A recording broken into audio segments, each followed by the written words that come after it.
Welcome to SBRforum.com. In this video, we're taking a look at the puck line for Game 1 of the Stanley Cup Finals. Now, if you saw the other video that we've done, we've handicapped the side, the money line, and the total. In this video, we're going to take a look at the spread because, hey, may as well handicap it from every single angle. There's only one NHL game per night, or I guess every second night, now that's left on the board. We're so used to having a whole menu to pick from, so now it's slim pickings, but we're examining every single angle. So, in this video, we're going to talk about the spread, and to me, it's really a choice of whether you want to lay a bunch of juice and sort of protect yourself, or lay the puck line, lay the spread, and obviously hope that there's more of a lopsided win, and that's, of course, in favor of the Los Angeles Kings. Now, if you've been watching my videos, the preview of the series, the preview of Game 1, I think you know which way I'm going to lean. Taking the Rangers plus 1.5 might make sense. I mean, I can definitely make a case for it. The Rangers have had more time off.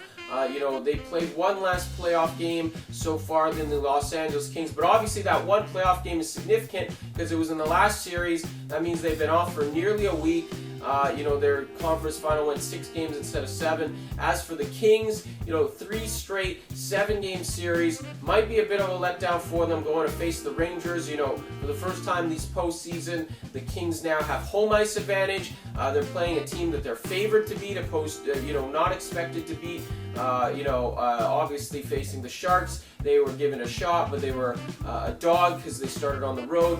Anaheim, same thing, and obviously against the Blackhawks, the Kings were not expected to win at all. So you got the Kings, they're fresh off a win against the defending Stanley Cup champions.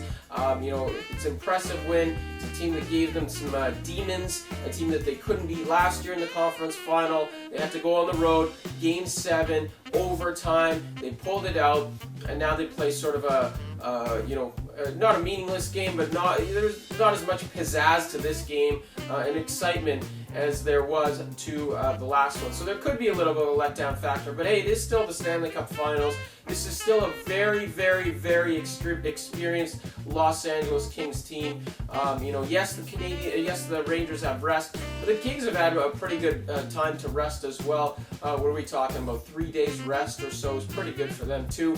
So I don't think those things are as big of a factor. I think when you're looking at this puck line, to me what makes more sense is laying the extra puck, because you take a look at the Rangers, 6 of their 8 playoff losses this season have been by more than 1 goal. So already it goes to show that if the Rangers lose, odds are that they lose by the puck line at the very least. On top of that, you got a Kings team that is rolling lines right now. I mean, top line is on fire, second line's on fire, third line is checking great. They're probably going to do a pretty good job of shutting down Martin St. Louis and company. But on the flip side, they've actually scored some key goals, especially in game number 7. So the Kings are getting offense from every corner of the roster. They lead the NHL in scoring among playoff teams, 3.48 goals per game. They've averaged 4.3 goals per game in their last 6 games. If they can outscore the Blackhawks, they can probably outscore the New York Rangers. The Rangers, obviously, not as good of an offensive juggernaut, just 8th in playoff scoring. The Kings can match them defensively, but the Rangers cannot match them offensively, and I think that's going to be the story of this series. So when you're taking a look at the puck line, yes, you could take the Rangers plus 1.5, get a ton of juice with it. That doesn't make a ton of sense to me. What I'd rather do is lay the extra puck with the Kings because I think they win. And of course here, you get a nice payout if they get an empty netter or win by 2 the old-fashioned way.